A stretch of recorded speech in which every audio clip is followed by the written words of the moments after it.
Sigurado ka, ha? Okay. Oo. Balance. Kaya mo? Gwapo talaga ng love ko. Alam mo, ayaw sabihin ko sa'yo, I can do better.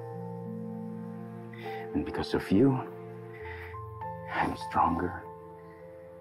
I can take care of you more. And I can love you more. Hindi ko lang susuklian yung pagmamahal mo. Hihigitan ko pa.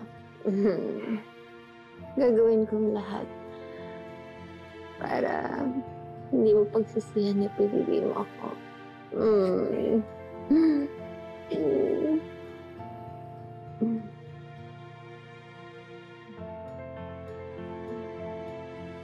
I'm just so happy.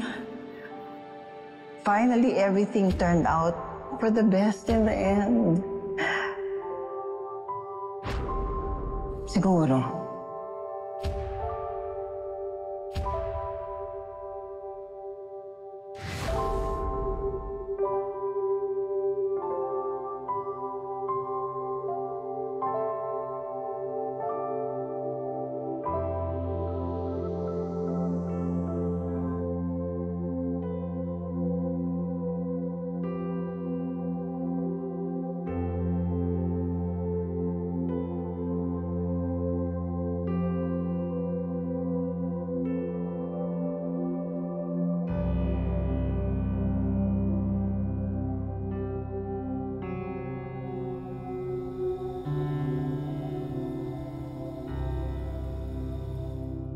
Kita alam kung ayaw mo.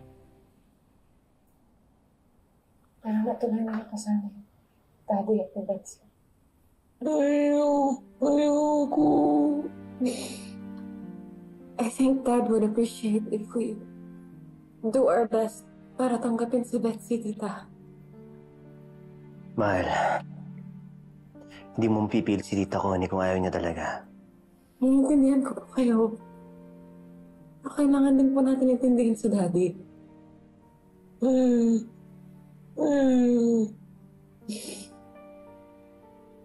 Masaya ako sa buhay ko. Because I have you. And I have Mindy. And ayaw ko ipagkait ang kasiyahan na yun kay Daddy. At kung si Betsy ang makakapagbigay nun, Tita Connie, bakit po?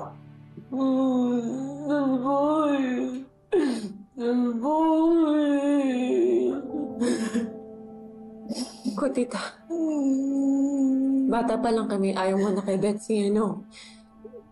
Pero siguro naman po, nag-mature na siya. And ngayon na may asawa siya, baka iba na ang perspective niya sa buhay. So I really think we should give her another chance.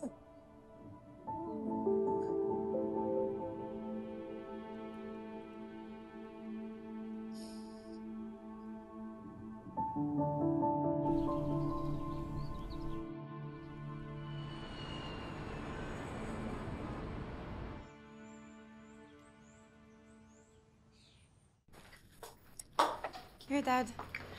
Oh, thank you, Gina. Alam mo, Gina, grabe. Sobrang saya sa honeymoon namin. Halos mag-crush ang social media dahil sa dami kong pictures na pinost. Mukha namang mas relax kayo. So, in fairness, ang ganda ng Tanya, Dad. Anyway, magpa-prepare lang ako ng food. I'm sure you're hungry. Ay, sandali lang. Bago ka mag-prepare, may surprise pala ako sa'yo. Sige, buksan mo. Dinadot ko talaga yan para surprise. Thank you.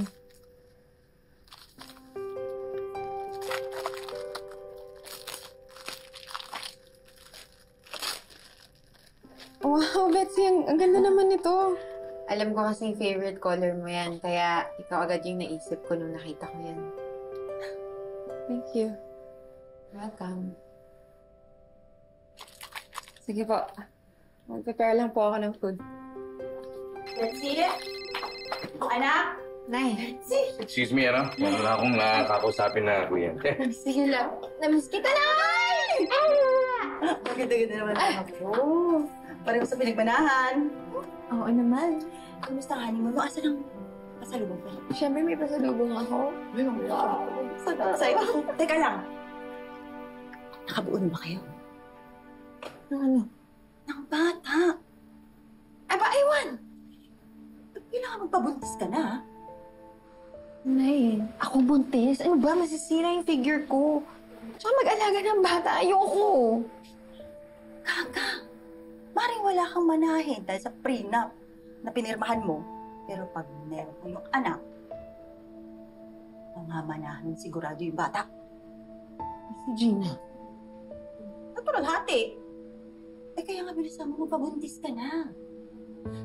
Para na sa ganun, sigurado na ang trono mo dito sa bahay na to.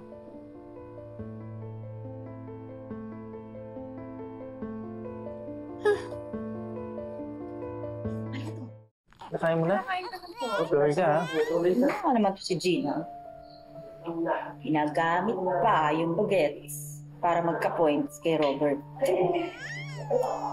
Kaya dapat talaga magka-baby na kayo.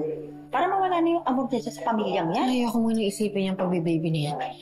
Basta ngayon gusto ko munang i-enjoy yung buhay na wala ako dati. Irita eh, nakakasira ng mood. Bakit ba? Hindi ka naaalibagbaran? Total, ikaw na rin na rito. Paalisin na tayo yun si Gina kasama pamilya niya. Hindi. Dito lang sila.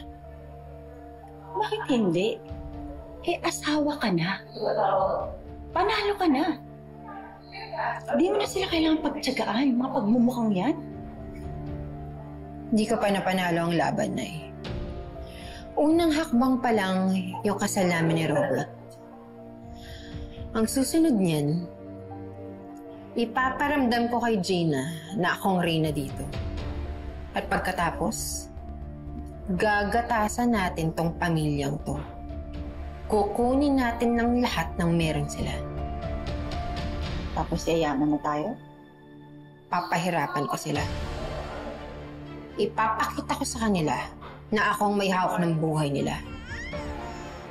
At yung si Gina, wala siyang karapatan maging masaya. Wawasakin ko ang buhay niya. Ito ang simula ng impyerno niya sa lupa.